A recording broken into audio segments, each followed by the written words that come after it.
friend Jessica posted a picture. She got her masks today. There you go. You mailed those? Yeah. Yeah, she's the one I went to school with. Oh, yeah. You see, it's the Ursula fabric and the Zelda fabric. Yep. All right. Took like 2 weeks to get to her. You ready to start volume 2? Yes. Do you remember where we left off?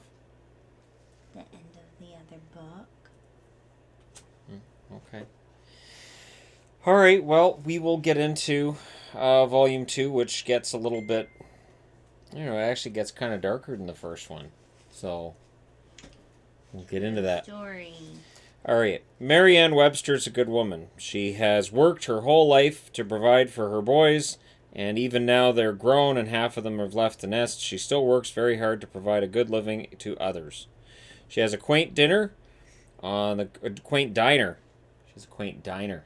It's a bit of a difference between a quaint dinner and a quaint diner. It's an extra N, which isn't in there. I don't know why I said dinner. Diner on the corner of a very busy street, downtown Vancouver, a city which now incorporates the area between Georgia Strait and the eastern Fraser Valley. There are people as far as the eye can see, and a diner with a good reputation like Marianne's has still makes a lot of money even in this strained and weak economy. Ever since she was a child, Marianne had believed that she was meant for something more out of life than the day-to-day drag. She had believed, at an age when little girls play with dolls and learn to ride a bike, that she was going to be important in history. Wasn't a desire for fame or fortune, just a feeling of being very important and of having something crucial to say to people. She just had to grow old enough to figure out what pearls of wisdom she had to share. She was a teacher and experienced life on a deeper level than most. Marianne was proud of her sons. John had been a magical child, her firstborn. When he had been born, she knew deep down he was special, and that his birth marked the beginning of an important stage of her life. It went deeper than just being a mother. She was a mother to her people. She was her protector. His birth had marked an important beginning, even if she wasn't sure what that was leading to. God was good to her. Out of challenging situations, she had managed to rise above everything. She won the lottery as a single mother of 4 and used the winnings to start this diner. She had kept the rest of the money for a rainy day since she knew how easy it was to have everything and then lose it all on a whim. She had heard many tales of people spending everything in mere hours, and she would not be a victim to that greed, which people do if they win the lottery. You just blow it. Yes. This was divine intervention in her life, a resuscitation of her spirit, and she had to respect it. The Webster family had a long tradition of being religious folk. That's why she called her diner the Divine Eatery. See, the Divine Eatery. You could start up your own diner. We could call it that. That'd work. Should make angel food cake. Be great. Everything would be food cake's good. It takes angel. A lot of eggs, though. It's fine. Eggs are divine as well. And then what would you do with all the egg yolks? Egg divinity. It's a thing. Look it up. She believed that her work with this diner was perfect as an outreach. She had managed to build up clientele who were believers in something more than what the eye could see, much like her. She had been raised to tell people what God could do for the soul, and the world seemed to be crying out for proper guidance in these trying times. She even left out papers she'd written on spiritual subjects which were free for customers to take. We'll throw in at this point, too, this volume of the book is called The Believer, and it's pretty obvious right away that the believer is Marianne Webster. John and Jimmy had moved on to special operations work, prestigious work which spoke to their intelligence and dedication to improving the quality of life on Earth. Marianne was proud of them for that, though she didn't think military service was wise in these trying times. She had encouraged her boys to spread the good word to a world that desperately needed it, but they had resisted her attempts to influence them. She admired their independent spirits, but felt this would eventually lead them into trouble. It was important to be in the world, but not of the world, when it consumes your identity and moral standards.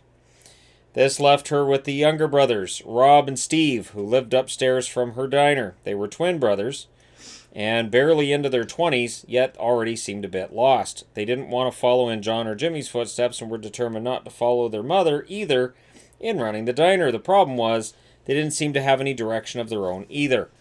It upset Marianne on a deep philosophical level. Their spirits needed to be fed at all times, or they would wither from day-to-day life.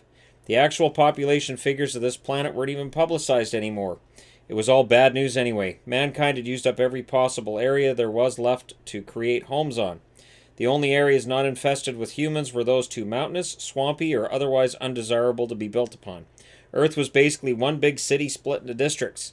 They lived cramped together and aware of dwindling food sources as well as drinkable water. It had been a crisis for as long as anyone could remember. A century ago, they tried mining the moon for drinkable water and for fuel sources without even making a dent in the need for those things on Earth, and at a terribly high cost. There was also talk of trying Mars and its polar ice caps, but there was no reasonably easy or cheap way to transport water or fuel back to Earth from Mars. So now there was talk of colonizing the planet. It all seemed foolish to many, including Marianne. Divine forces had already revealed the truth to her. The world needed to be brought to God and made new again. This would cause many people pain, but it was necessary, and Marianne would be the one of those helping to guide the world through the tough time and into a greater future. Great sacrifices needed to be made along the way.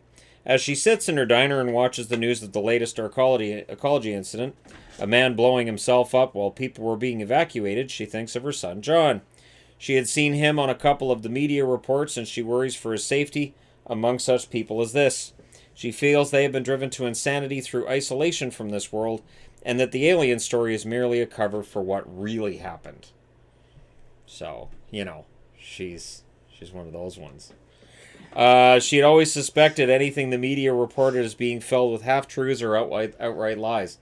I wrote this a decade ago. Really weird. I need to point out I wrote this a decade ago. Sounds a little weird. There is a large amount of suspicion on Earth towards anything reported in the media by many consumers, something that's hardly new. With technology as advanced as it is, there is no way to tell what's real and what's fabricated by those who control the news just to get ratings. The line between truth and fiction has become more and more undefined, and it had led to extensive mistrust of anything people see on television. It's a quiet day today compared to normal standards for the Divine Eatery. Even Marianne's signature cakes and pies weren't drawing the usual passers-by since traffic was light today, both on foot and by vehicle. She doesn't let this bother her, and even hums as she wipes down her countertops again. Rob Webster enters the diner from the entrance at the back, one that led directly to their apartment upstairs. He's trying to be as quiet as possible. Well, look who finally decided to join the land of the living, Marianne says to her son, tapping her foot on the floor while looking towards the clock. It's only 8:30 in the morning, Mother, Rob says as he heads straight for the fridge, grabs a tray of brownies, and takes a handful for himself. Those are for the customers, she says. I'll pay you back 1 year from today, Mom, he answers. He then sees the Arcology news stream and takes a seat at the diner counter to watch. Has John been shown on there at all today? It's like having a celebrity in the family. Marianne goes back to her cleaning while talking to Rob. He's already trying her patience. There's more to life than celebrity, son. I'm sure John's okay. I've seen reports on here about some groupies coming out of whatever's happened up there. Some man blew himself up, killed 10 other people around him. It's really sad, all that death in space.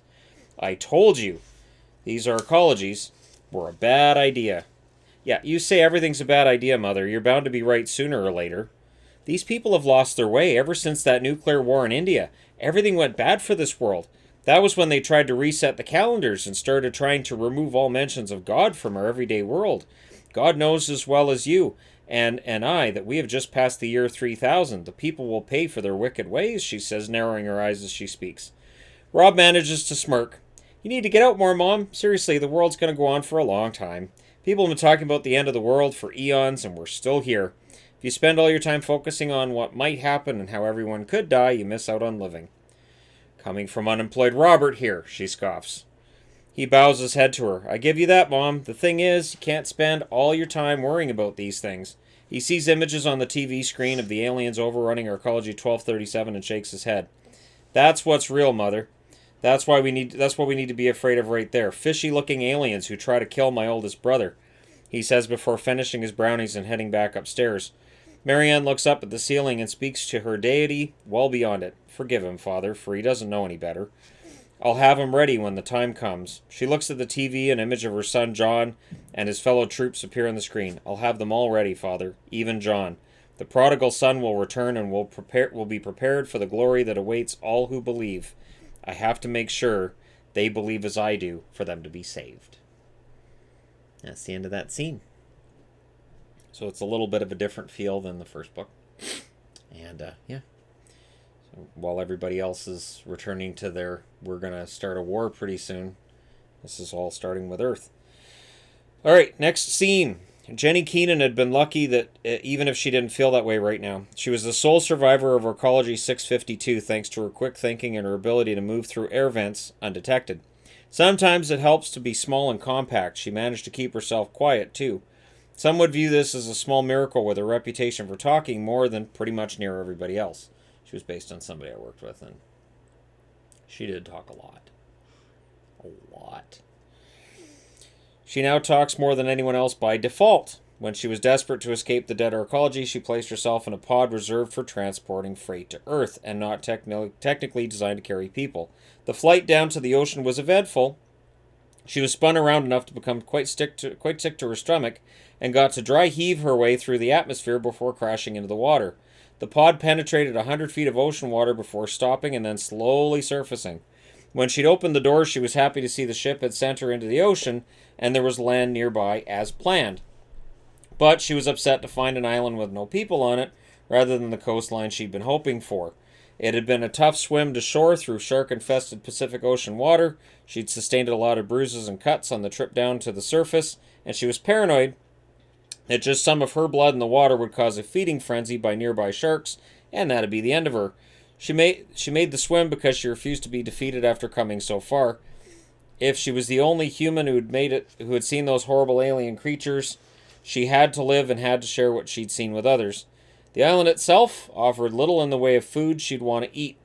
There were some coconut trees. They bought her time while she awaited rescue that might never come. There were crabs in the shallow waters around the island and fish she didn't think looked very tasty, but it was all food at this point. That said, fishing using a piece of wood she sharpened to a fishing spear was proving to be damn near impossible. Jenny'd always been strong and athletic. She was thankful for that now, as she believed it gave her some energy to swim here and some more energy to survive. She at least had some experience with natural settings outside of the sprawling modern cities, and she was capable of living a long time, she hoped. She was a fighter. She'd written the word help in the sand, hoping a ship flying overhead might spot it, but there hadn't been any ships that close yet. She has been unlucky in this matter, as she isn't on a route that ships typically take when crossing the ocean. She just had to keep her will strong and believe that someone would find her, or she was already finished. She sees a cloud approaching from the west and she hears a rumble in the distance. That's not good considering how little shelter she has. She's used her jacket as a roof for a makeshift shelter, kicking herself for not packing some extra clothes or leftover food and bringing it with her. She'd been so anxious to leave the scene of complete carnage she hadn't really planned ahead. The smell had been so overwhelming that she just had to leave, after even the idea of waiting became impossible. The weather had been pleasant at first, but increasingly strong rains were coming in as storm season began in the South Pacific. By the looks of the incoming storm, that was going to get pretty intense quickly here. She was nervous, and the previous rains had not made her nervous. She was shaking as well due to the cool breeze that was blowing. She'd been wearing the same clothing her entire time here, and her jeans had frayed knees, were almost permanently wet from the knees down, and her red t-shirt provided little in the way of warmth as she was wearing it out as well. She didn't see any options for replacing her clothing on the island either. There was a fire burning nearby, one she kept burning for most of her time here. She'd used a pair of reading glasses from her jacket pocket to focus sunlight and create a fire. It was both for cooking whatever food she managed to catch, as well as trying to attract attention if a ship ever flew over her position. It also served to try and dry out her clothing during the drier days, which were becoming increasingly rare now. She'd managed to find enough brush and dead wood to burn so far, but that was starting to run low too. This storm would likely put the fire out and might end all hope she has. It took so much time to build a decent fire after a rainstorm, and she doesn't want to do it again.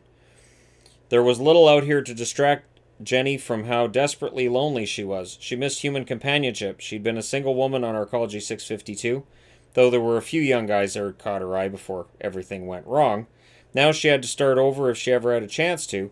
Dating seemed less important than staying alive at the moment, though. It might be nice to have someone to talk to and maybe spend some time with, but she tried not to focus on that. There just isn't much for her to do, and even as precarious as her situation is, She finds that she's bored a lot of the time. As the storm gets closer, Jenny meanders her way along the west side of the beach to where her fire's crackling away. She's actually humming to herself. She likely does this a lot without being aware of it. She really isn't sure. She knows she started talking to herself a lot just to hear the sound of her voice. She isn't painting volleyballs yet, but she doesn't have a volleyball either, so that's not a good measure of her sanity at this point. So you know what that's a reference to, right? Braveheart. What do I do during the really rainy season, she asks herself, well aware that this late August period was frequent hurricane activity in the Pacific Ocean. She can't stand a big storm surge as it would swallow her little island whole. There's precious little she can do other than hope she's found soon, before the ocean water does take her up and there's no evidence she was ever there. It's an empty feeling she'd rather not dwell upon, the idea she may not survive this ordeal. She's just had so little around her to allow her to think much of anything else. It's deathly quiet most times and terrifyingly loud others when these storms roll in. It's as black as the inside of Arcology 652's air vents, and it's really cloudy too. The ocean water seems to be as flat as the eye can see, no sign of land anywhere around her. She really doesn't want this to be her final resting place. She has to keep the faith. Someone will rescue her soon. All done. That's the end of the book. No. It's a really short volume 2. That has barely any, it Yep, just that's introduces characters. That's really it. All right, one more scene. One more scene. So we go back to the diner. Well, above the diner. Mom's in one of her moods today, Rob says to his brother Steve, who is just waking up. You better not let her see that girl you brought home last night or she'll be throwing holy water at you. You know, that'll burn your skin on contact, he says, pointing to the young brunette still sleeping in Steve's bedroom. I can handle Mom, bro. Besides, she's met Trish before. She'll be cool. I can tell her Trish and I spent the night in Bible study, Steve says with a laugh as he grabs himself a box of cereal. Mom might be moderately crazy, but she's not stupid. Steve turns on the television and goes straight to the news, which of course is still reporting on the massacres aboard 3 Arcology. Steve shakes his head.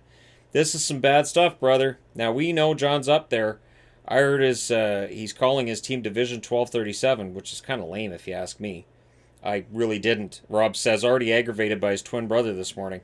Steve is far more the rebel, and yet he gets away with murder, while Rob is the one who's watched like a hawk by their mother. You have any idea how that works? Yeah. If Rob was more selfish, he'd be upset by that. As it is, he tries not to let it bother him, and he figures he needs to move out on his own soon anyway. He just has to figure out what he wants to do with his life first. I know Jimmy joined the special operations team because of John. I just don't see us following their footsteps. We're gonna blaze a trail of our own, brother, Steve says as he heads to the fridge to grab himself a beer. Seeing the beer bottle in Steve's hand, Rob says, "Bit early for drinking, isn't it?" No, it's never too early to start the party. Besides, it's already afternoon. How late does it have to be for it to become acceptable?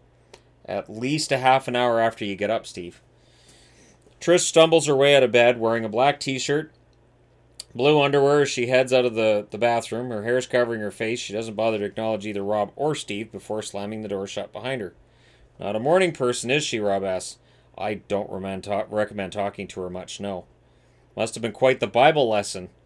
Steve winks at his brother. Oh, she called out the Lord's name a few times last night. Rob's grateful that he receives an audio alert from his personal computer to get him out of this conversation. He goes to his room and grabs it, then finds an old man's calling him. The 3D hologram of the man is displayed on the dresser, and at times like this, Rob considers just using the old-fashioned two-dimensional video phone technology. Rob Webster here, how may I help you? Rob, my name's Dave Bellows. I need to see you at my office, the man says in a gruff tone. Rob nods and sits down on the bed. You run the Special Operations Unit. I never applied for that, so why would I come and see you? Dave scowls, an image Rob won't be able to get out of his head for weeks. It's not what he wants to look at first thing in the morning. Clearly, this man isn't in the mood to talk this over. Look, I need to tell you something. That means you do it, he says as his eyes widen with every word. Now, I need you and your twin brother to report to headquarters in Los Angeles today. This is not up for debate, son. If I have to send a team to come and get you, I'll do it. Why my brother and I? What did we do? Rob feels the hair on the back of his neck standing on end and suddenly feels very nervous. He isn't easily unnerved either. His mind races as he wonders if John and Jimmy did something wrong and he's been implicated as well as the rest of the family. Just get in the shuttle I've sent for you and we can talk about it when you and Steve get here. If you refuse, like I said, an entire team of soldiers will show up. They'll persuade you to change your mind.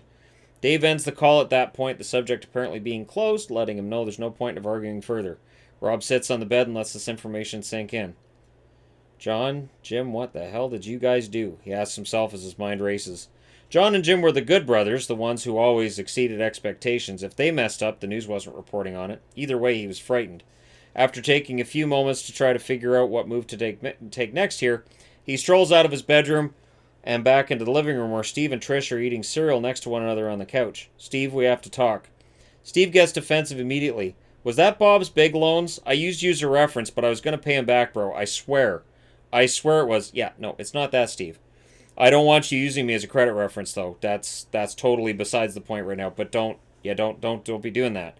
Stop derailing the conversation.